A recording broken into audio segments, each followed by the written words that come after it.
Hello everyone, welcome to MS education TV. 10th class के जितने भी स्टूडेंट हैं एक बार इस वीडियो को ज़रूर देखें। इस वीडियो में आपको सोशल साइंस का कंप्लीट सॉल्यूशन देखने को मिलेगा। यदि आपको और भी सब्जेक्ट के सॉल्यूशन देखने हैं तो मेरे यूट्यूब चैनल के ऊपर जाके देख सकते हैं।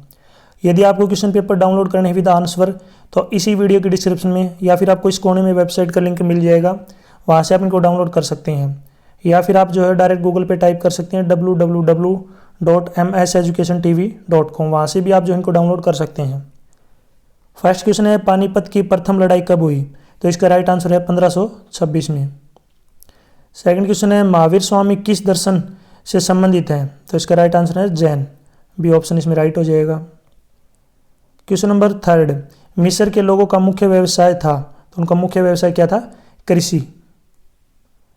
क्वेश्चन नंबर 4, सरस्वती सिंधु सभ्यता के नगरों की दो विशेषताएं बताइए।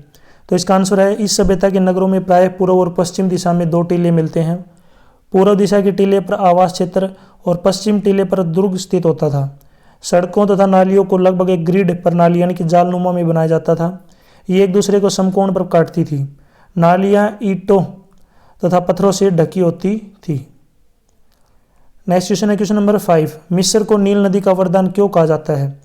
तो इसका आंसर है, मिस्र विश्व की आदि सभ्यता वाले अफ्रीका महाद्वीप के उत्तरी पूर्व भाग में स्थित एक प्रमुख विकासशील देश है। मिस्र देश की अर्थव्यवस्था में नील नदी का महत्वपूर्ण स्थान है। इसी कारण मिस्र को नील नदी का वरदान कहा जाता है। नेक्स्ट यदि हम बात करें तो मिस्र को नील नदी का वरदान कहे जाने के अन्य कारण निम्नलिखित हैं। और कौन कौन से कारण हैं? मिस्र का अधिकतर भाग मरुस्थलीय एवं पठारी है जो कृषि एवं मानव निकास के प्रतिकूल है, परंतु नील नदी ने कृषि सिंचाई में महत्वपूर्ण योगदान दिया है। यहाँ नील नदी ही कृषि सिंचाई का एकमात्र साधन है। नील नदी मिस्र के लगभग मध्य से होकर बहती है, अतः नील नदी पर अनेक बांध बनाकर जल विद्युत का उत्पादन किया जाता है। इस प्रकार नील नदी मिस्र को जल विद्युत की सुविधा भी प्रदान करती है। नील नदी सदा नीरा है, अतः यह परिवहन में भी महत्वपूर्ण भूमिका निभाती है। इस प्रकार नील नदी मिस्र की संपूर्ण आर्थिक, सामाजिक व सांस्कृतिक क्षेत्र में महत्वपूर्ण भूमिका निभाती है। अतः नील नदी का वरदान, इसलिए मिस्र को जो नील नदी का वरदान उचित कहा गया है। क्वेश्चन नंबर 6, ईसाई लोगों ने क्रूसेड क्यों किया? 11वीं सदी में यरूशलेम में रहने वाले ईसाइयों की स्थिति बहुत खराब हो चुकी थी। मुसलमानों ने ईसाइयों व ईसा मसीह को मार डाला और उनकी पवित्र समाधि को नष्ट कर दिया। यरूशलेम में ईसाइयों को बंदी बनाया और उन पर कई प्रकार के टैक्स लगाए गए। उनके घरों पर कीचड़ फेंका गया। उनकी संपत्ति छीनकर उन्हें जबरदस्ती मुसलमान बनाया जाता था। फिलिस्तीन में ईसाइयों की स्थिति एवं अत्याचार की सूचनाएं यूरोप पहुंचने लगी। पुण्य भूमि को उन यातनाओं व अन्याय से मुक्ति करने के लिए यूरोप में विचार होने लगा। इन्हीं विचारों के कारण ईसाइयों ने क्रूसेड यानी कि धर्म युद्ध किए। नेक्स्ट क्वेश्चन है क्वेश्चन नंबर 7, साइमन कमीशन के विरोध पर संक्षिप्त नोट लिखिए। तो इसका आंसर है, साइमन कमीशन का मुख्य रूप से इसलिए विरोध किया गया था क्योंकि इस कमीशन में एक भी भारतीय सदस्य नहीं था, सारे सदस्य अंग्रेज थे। इस आयोग को ब्रिटेन की सरकार ने 1927 में नियुक्त किया था। साइमन आयोग का मुख्य उद्देश्य यह बताना था कि भारतीय संविधान कैसे कार्य करता है। इस कमीशन की धाराओं में भारतीयों को स्वराज्य दिए जाने का कोई जिक्र नहीं था। 1928 में जब साइमन कमीशन भारत पहुंचा तो उसका स्वागत साइमन गो बैक के नारों से किया गया। कांग्रेस और मुस्लिम लीग सभी पार्टियों ने प्रदर्शनों में भाग लिया। पंजाब में लाला लाजपत राय ने इस आयोग के विरुद्ध प्रदर्शन का नेतृत्व किया। पुलिस ने उन पर इतनी लाठियां बरसाई कि इस प्रकार से उनकी मृत्यु हो गई। नेक्स्ट क्वेश्चन है क्वेश्चन नंबर 8, साम्राज्यवाद क्या है? साम्राज्यवाद के प्रसार में कौन कौन सी परिस्थितियां सहायक रही हैं? जब कोई शक्तिशाली राष्ट्र किसी अन्य कमजोर राष्ट्र पर अपना राजनीतिक अथवा आर्थिक नियंत्रण स्थापित कर उसका आर्थिक शोषण करता है तो उसे साम्राज्यवाद कहते हैं। अतः साम्राज्यवाद तब होता है जब कोई देश या साम्राज्य अपनी शक्ति का उपयोग करके अन्य देशों को प्रभावित करता है। नेक्स्ट है साम्राज्यवाद के प्रसार में सहायक परिस्थितियां। तो इसमें पहली है यूरोपीय देशों में औद्योगिक क्रांति। नेक्स्ट अतिरिक्त पूंजी का निर्यात। नेक्स्ट यातायात व संचार के साधनों का विकास। उग्र राष्ट्रवाद की भावना। ईसाई पादरियों या धर्म प्रचारकों की भूमिका। असभ्य को सभ्य बनाना। खोजकर्ताओं का योगदान। एशिया और अफ्रीका में अनुकूल परिस्थितियाँ। यूरोप की जनसंख्या में वृद्धि आदि। इसी के अथवा में देखिए एक और क्वेश्चन दिया गया है। क्वेश्चन है, इंदिरा गांधी ने 1975 ईस्वी में आपातकाल क्यों लागू किया? उन्होंने जो है आपातकाल क्यों लागू किया गया था इंदिरा गांधी ने 1975 में? तो इसका आंसर है 25 जून 1975 से लेकर 21 मार्च 1977 तक, यानी कि 21 महीने भारत में आपातकाल घोषित किया गया था। उस वक्त राष्ट्रपति फखरुद्दीन अली अहमद ने भारतीय पीएम इंदिरा गांधी से के कहने पर भारतीय संविधान की धारा 352 के अधीन आपातकाल की घोषणा कर दी थी। स्वतंत्र भारत के इतिहास में यह सबसे विवादास्पद और अलोकतांत्रिक काल था, जिसने उस वक्त देश में एक अलग तरह की दहशत और खौफ को भर दिया था। भारतीय लोकतंत्र में 25 जून की तारीख ब्लैक डे के नाम से भी याद की जाती है। दरअसल आपातकाल के पीछे साल 1971 का चुनाव था। उस साल इंदिरा गांधी ने रायबरेली सीट पर तेज तर्रार नेता राजनारायण को पराजित किया था, लेकिन राजनारायण ने उल्टा इंदिरा गांधी पर चुनाव में धांधली करने का आरोप लगा दिया था और उनके खिलाफ हाईकोर्ट पहुंच गए थे, जिनके बाद हाईकोर्ट ने इंदिरा गांधी का चुनाव निरस्त कर 6 साल तक चुनाव लड़ने पर बैन लगा दिया था। लेकिन इंदिरा गांधी पर सुप्रीम कोर्ट चली गई, यानी कि इंदिरा गांधी पर जो सुप्रीम कोर्ट चली गई। विपक्ष ने विद्रोह शुरू कर दिया और उनके बाद उन्होंने 25 जून को इमरजेंसी का ऐलान कर दिया। क्वेश्चन नंबर 9, दिए गए भारत के रेखा मानचित्र पर निम्नलिखित स्थानों को दर्शाएं। तो इसमें पहला वह स्थान जहां कांग्रेस 1942 में भारत छोड़ो आंदोलन पास किया गया। तो आपको केवल इतना मिलेगा जो आपको ब्रैकेट में दिख रहा है, मुंबई महाराष्ट्र, ये जो आपको खुद लिखना है। नेक्स्ट है वह स्थान जहां 1907 में कांग्रेस 2 टुकड़ों में विभाजित हुआ। तो ये कहाँ पे था? सूरत, गुजरात में। ये आपको खुद याद करने हैं, आपको याद होना चाहिए, तभी आप लिख पाएंगे। अभी मैं आपको दिखाऊंगा किस तरीके से ये मैप में कैसे शो करते हैं, ये कहाँ पे आपको दिखाने हैं। नेक्स्ट है भारत में फ्रांस का एक उपनिवेश। तो इसका जो है आंसर रहेगा पांडिचेरी, तमिलनाडु। ये आपको खुद लिखना है। वह स्थान जहाँ जनरल डायर ने के आदेश पर गोलियां चलाई गई। तो ये कहाँ पे तो है? अमृतसर, पंजाब में। अब यहाँ पे मैप देख सकते हैं, इस मैप में शो किया गया। मैप को थोड़ा सा जूम कर देता हूँ आपके लिए। सबसे पहले यहाँ पे आप ऊपर देख सकते हैं अमृतसर, पंजाब। नेक्स्ट यहाँ पे देख सकते हैं सूरत, गुजरात। नेक्स्ट मुंबई, और लास्ट में यहाँ पे देख सकते हैं पांडिचेरी, तमिलनाडु। ये आपको खुद जो शो करने हैं। बाकी मैंने आपके लिए जो ये स्पेशल मैप तैयार किए हैं ताकि आपको ईजिली समझ में आ जाए। ठीक है, अगर ये आपको अच्छे लग रहे हो मैप जो मैंने आपको प्रोवाइड करवाए हैं तो ज़रूर कमेंट में जो है एक अच्छा सा कमेंट करें। वीडियो कैसी लग रही है ये भी बताएं। किसी और टॉपिक पे वीडियो चाहिए तो वो भी आप जो है कमेंट में बता सकते हैं। नेक्स्ट क्वेश्चन की तरफ चलते हैं। क्वेश्चन नंबर 10, बेल्जियम में केंद्र व राज्य सरकारों के अतिरिक्त अन्य कौन सी सरकार है? तो इसका राइट आंसर है सामुदायिक सरकार, सी ऑप्शन राइट है। क्वेश्चन नंबर 11, भारतीय संविधान में हिंदी के अतिरिक्त अन्य कितनी भाषाओं को अनुचित भाषा का दर्जा दिया गया है? अनुसूचित भाषा का दर्जा दिया गया है। तो इसका राइट आंसर है 21। इसमें हिंदी के अतिरिक्त पूछी है, हिंदी को काउंट नहीं करना उसमें। हिंदी को जोड़ेंगे तो 22 हैं, लेकिन इसने बोला कि हिंदी के अतिरिक्त कितनी भाषाएं हैं, तो वो हैं 21, टोटल 22 हैं। नेक्स्ट क्वेश्चन है बोलीविया कहाँ स्थित है? तो इसका आंसर है दक्षिण America. Question number 13, Mexico city में ओलंपिक कब हुए थे? 1968 में। क्वेश्चन नंबर 14, एक लोकतांत्रिक सरकार के प्रति उत्तरदायी होती है, किसके प्रति उत्तरदायी रहती है? जनता के प्रति। यहाँ पे जनता या लोग लिख सकते हैं, लोग भी लिख सकते हैं, लोगों के प्रति। क्वेश्चन नंबर 15, श्रम के लैंगिक विभाजन का क्या अर्थ है? तो ये आंसर है जब ऐसा माना जाता है कि कुछ कार्य महिलाओं के लिए और कुछ पुरुषों के लिए बने हैं तो ऐसी स्थिति को श्रम का लैंगिक विभाजन कहते हैं।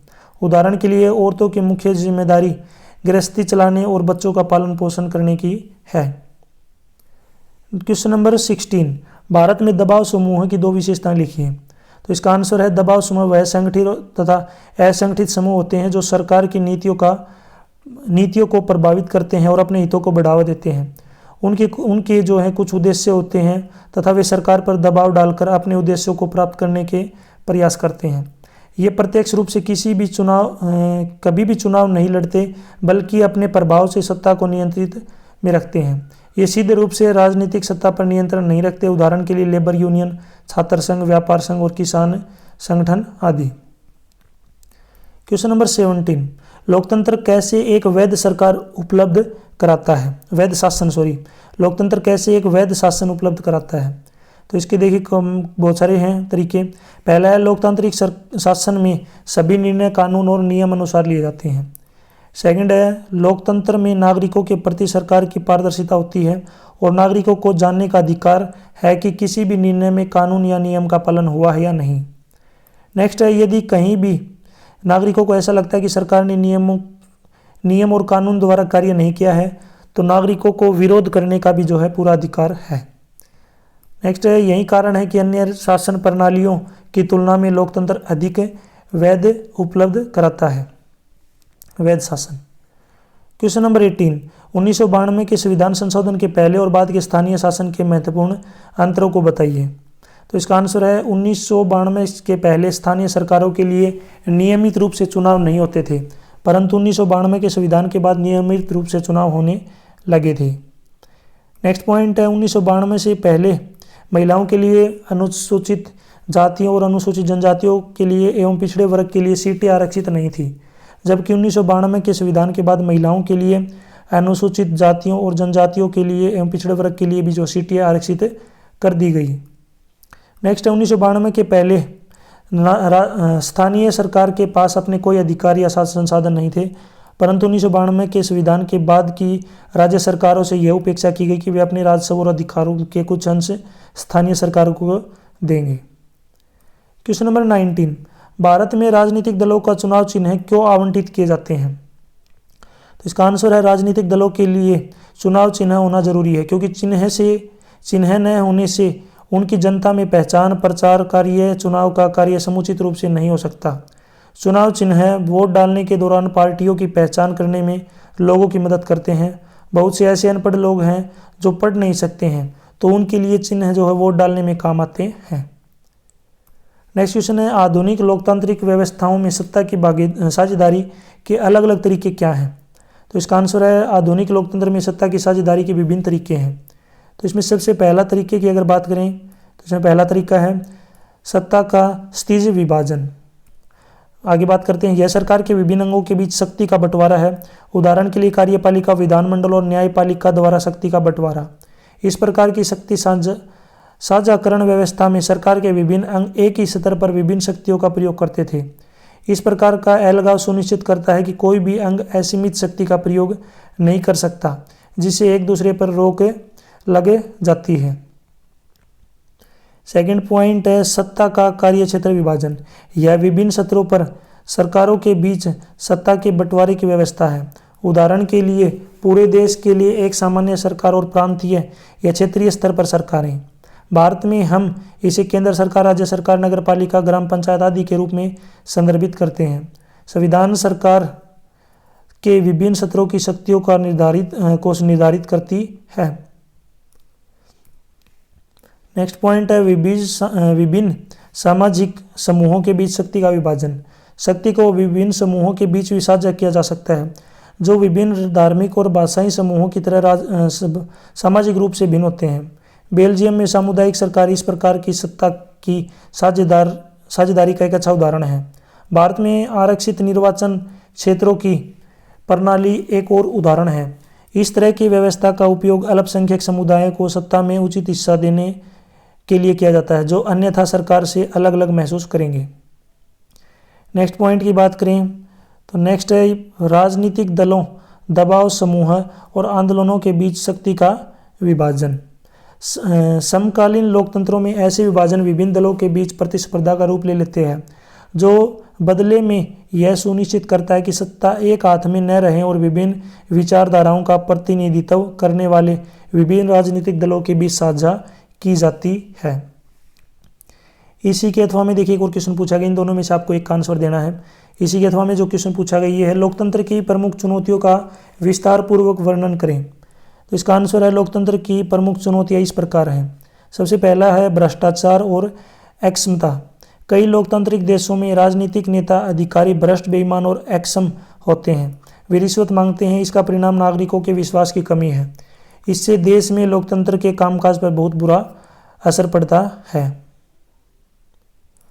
नेक्स्ट पॉइंट की बात करें, नेक्स्ट पॉइंट है नेक्स्ट यहाँ पे देखिए असामाजिक तत्वों की भूमिका।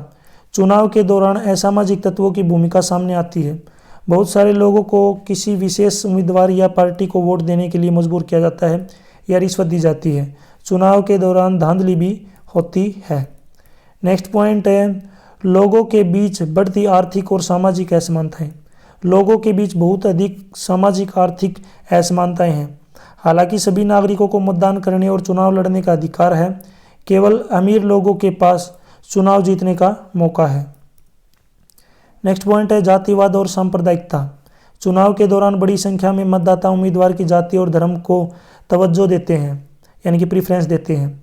राजनीतिक दल चुनाव के लिए टिकट बांटते समय व्यक्ति की जाति या धर्म को भी ध्यान में रखते हैं। जाति या धर्म के आधार पर चुने गए प्रतिनिधि केवल अपनी जाति या धर्म के लोगों का कल्याण करने में काम करते हैं। नेक्स्ट क्वेश्चन है क्वेश्चन नंबर 21। निम्नलिखित चट्टानों में से किस चट्टान के सतरों में खनिजों का निक्षेपण होता है? तो इसका राइट आंसर है तलछटी चट्टान। तलछटी चट्टान, ये ऑप्शन इसमें राइट है। नेक्स्ट क्वेश्चन है निम्न में से कौन सी एजेंसी सार्वजनिक क्षेत्र में स्टील को बाजार में उपलब्ध कराती है? तो इसका राइट आंसर है सेल, जिसकी फुल फॉर्म यहाँ पे आप देख सकते हैं SAIL। एस का मतलब स्टील, ए का मतलब अथॉरिटी ऑफ, आई का मतलब इंडिया, एल का मतलब limited, steel authority of India limited. Next question है अधात्विक खनिज का एक उदाहरण दीजिए। तो इसका आंसर है चूना पत्थर, जिप्सम और अब्रक, कोई भी आप एक लिख सकते हैं। नेक्स्ट क्वेश्चन है किस देश को कपास के पौधे का मूल स्थान माना जाता है? किस देश को? तो भारत को जो कपास के पौधे का मूल स्थान माना जाता है। Question number 25। 4 नवीनीकरण योग्य ऊर्जा संसाधनों के नाम बताइए। तो इसका आंसर है वे संसाधन जिन्हें एक बार उपयोग करने के बाद फिर से पुनः स्थापित किया जा सके और पुनः उपयोग में लाया जा सके, उन्हें नवीनीकरण संसाधन कहते हैं। उदाहरण की बात करें सौर ऊर्जा, पवन ऊर्जा, जलीय ऊर्जा, ज्वारीय ऊर्जा, बायोगैस आदि। नेक्स्ट है क्वेश्चन नंबर 26। जैव और अजैव संसाधनों के दो उदाहरण दीजिए। सबसे पहले हम बात कर लेते हैं जैव संसाधन के बारे में। इन संसाधनों की प्राप्ति जीवमंडल से होती है और इनमें जीवन व्यापक है। उदाहरण के लिए मनुष्य, पशु, वनस्पति, फसल आदि। नेक्स्ट बात करते हैं अजैव संसाधन।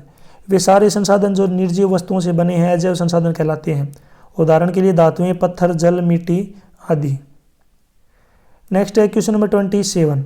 खनिज की परिभाषा देते हुए मुख्य 3 प्रकार के खनिज बताइए। तो इसका आंसर है खनिज प्राकृतिक रूप से मिलने वाले वे पदार्थ हैं जिनके अपनी भौतिक विशेषताएं और एक निश्चित रासायनिक संरचना होती है। जो वस्तुएं पृथ्वी के धरातल से खोदकर या खनन द्वारा निकाली जाती है उन्हें खनिज पदार्थ कहते हैं। खनिज के प्रकार की बात करें तो खनिज के जो है 3 प्रकार हैं, धात्विक खनिज, अधात्विक खनिज और ऊर्जा खनिज। Question number 28। परिवहन के साधन बताते हुए रेल परिवहन की व्याख्या करें। तो इसका आंसर है सबसे प्रमुख परिवहन के संसाधन है सबसे प्रमुख परिवहन के साधन है हवाई परिवहन, रेल परिवहन, सड़क परिवहन और जल परिवहन। अब इसमें यहाँ पे आपको बताना है कि रेल परिवहन की व्याख्या करनी है। तो देखिए रेल परिवहन एक ऐसी प्रक्रिया है जिसमें रेलगाड़ियों का उपयोग करके वस्तुओं और लोगों को एक स्थान से दूसरे स्थान पर ले जाया जाता है। रेल परिवहन की सुविधा के माध्यम से बड़ी मात्रा में सामान, माल और लोगों को समय पर अलग अलग स्थानों पर पहुंचाया जा सकता है। रेलवे लंबी दूरी तक माल के परिवहन के साथ साथ व्यापार, दार्शनिक स्थलों की यात्रा, तीर्थ यात्रा जैसी कई गतिविधियों को भी जो है संभव बनाता है।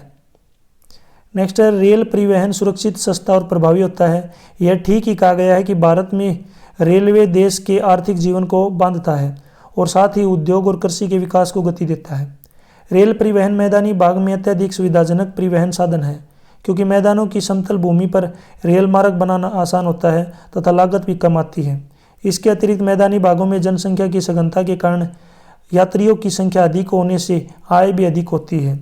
आंतरिक परिवहन की दृष्टि से भारतीय अर्थव्यवस्था में रेलों का अत्यधिक महत्वपूर्ण स्थान है। भारत के रेल यातायात का एशिया महाद्वीप में दूसरा और विश्व में जो है चौथा स्थान है। ये रेल के ऊपर जो मैं आपसे एक क्वेश्चन पूछना चाहता हूँ कि भारत में सबसे पहली रेल कब चली थी और कहाँ से कहाँ तक चली थी? जरूर कमेंट सेक्शन में बताइए। आपने क्वेश्चन बहुत बार सुना भी होगा। सबसे पहली जो रेल है भारत में कहाँ चली थी, कब चली थी, कहाँ से कहाँ तक चलाई गई थी? जरूर कमेंट सेक्शन में बताएं। Question number 29। दिए गए भारत के रेखा मानचित्र में निम्न को दर्शाएं। उनके नाम उनकी स्थिति के नज़दीक लिखें, निकट लिखें। पहला है परवार बांध, ये कहाँ पे? महाराष्ट्र में। नेक्स्ट है फरीदाबाद ऊर्जा संयंत्र हरियाणा में। अमृतसर ऊनी वस्त्र उद्योग पंजाब में। अब मैं आपको एक बात बता देता हूँ, ये जो आपको ब्रैकेट में दिख रहे हैं ये आपको पेपर में नहीं मिलेंगे, आपको केवल इतना ही मिलेगा, परिवार बांध, फरीदाबाद ऊर्जा संयंत्र, अमृतसर ऊनी वस्त्र उद्योग। ये ब्रैकेट में आपको खुद लिखने हैं, आपको याद होने चाहिए। ये मैंने वैसे आपकी जो है सुविधा के लिए लिख रखे हैं, ठीक है। अब इनको मैं आपको एक बार जूम करके दिखा देता हूँ किस तरीके से जो आपको ये मैप में दिखाने हैं। यहाँ पे आप देख सकते हैं अमृतसर ऊनी वस्त्र उद्योग पंजाब में है। यहाँ पे जो हरियाणा के जो कोना है नीचे की तरफ, ये फरीदाबाद ऊर्जा संयंत्र हरियाणा में है। यहाँ पे जो परिवार बांध जो कि महाराष्ट्र में है। तो इसका स्क्रीनशॉट भी ले सकते हैं, बहुत आपके लिए हेल्पफुल रहेगा ये जो मैप। ये मैप मैंने आपके लिए स्पेशल तैयार किया है। अगर आपको अच्छा लग रहा हो कि आपके लिए हेल्पफुल है तो एक लाइक ज़रूर करें और एक कमेंट भी ज़रूर करें। और किसी और टॉपिक पे वीडियो चाहिए तो वो भी आप मुझे बता सकते हैं। नेक्स्ट क्वेश्चन की तरफ चलते हैं। मान लीजिए किसी एक देश के 4 परिवार हैं, उन परिवारों की औसत प्रति व्यक्ति आय 5,000 रुपये है। अगर तीनों परिवारों की आय क्रम से इतनी है तो चौथे परिवार की आय क्या होगी।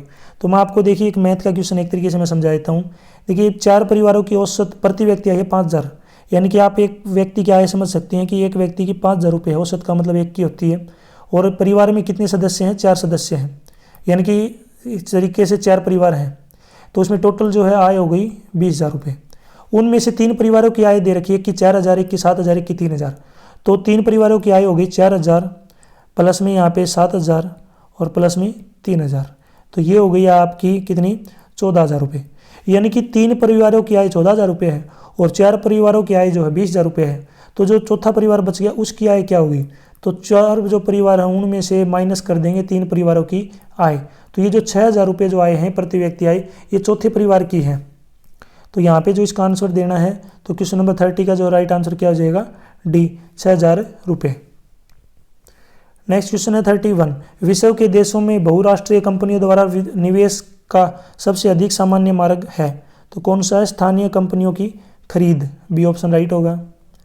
Question number 32। कोष्टक में दिए गए सही विकल्प का प्रयोग कर रिक्त स्थान की पूर्ति कीजिए। तो यहाँ पे रिक्त स्थान खाली स्थान दिया गया है कि क्षेत्र के अधिकतर श्रमिकों को रोजगार सुरक्षा प्राप्त होती है, तो इसको बोलते हैं संगठित जो क्षेत्र हैं उसमें श्रमिकों को जो रोजगार की सुरक्षा प्राप्त होती है।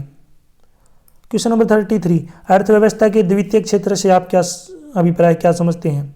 अर्थव्यवस्था का वह क्षेत्र जो प्राथमिक क्षेत्र के उत्पादों को अपनी गतिविधियों में कच्चा माल यानी कि रॉ मटेरियल की तरह उपयोग करता है, द्वितीय क्षेत्र कहलाता है। उदाहरण के लिए लौह एवं इस्पात उद्योग, वस्त्र उद्योग, वाहन, बिस्किट, केक इत्यादि उद्योग। वास्तव में इस क्षेत्र में विनिर्माण कार्य होता है, यही कारण है कि इसे औद्योगिक क्षेत्र भी कहा जाता है। Question number 34। भारत के लोगों द्वारा ऊर्जा के किन स्रोतों का प्रयोग किया जाता है। तो भारत में ऊर्जा के निम्नलिखित स्रोतों का प्रयोग किया जाता है। कोयला, विद्युत, ताप विद्युत, जल विद्युत, पेट्रोल, डीजल, मिट्टी का तेल, सौर ऊर्जा, मानव संसाधन, पशु साधन, प्राकृतिक ऊर्जा, परमाणु शक्ति ऊर्जा आदि। Question number 35। महात्मा गांधी राष्ट्रीय रोजगार गारंटी अधिनियम 2005 का क्या उद्देश्य है। तो इसका आंसर है मनरेगा को एक वित्तीय, देखिए इसकी फुल फॉर्म है ये महात्मा गांधी राष्ट्रीय रोजगार गारंटी अधिनियम, यानी कि अब इसको मनरेगा कह सकते हैं। मनरेगा को एक वित्तीय वर्ष में कम से कम 100 दिनों की गारंटी कृत मजदूरी रोजगार प्रदान करके ग्रामीण क्षेत्रों में आजीविका सुरक्षा को बढ़ाने के उद्देश्य से शुरू किया गया था। जिसके लिए प्रत्येक परिवार के वयस्क सदस्यों को अकुशल मैनुअल काम करने के लिए सब सेवा किया गया था।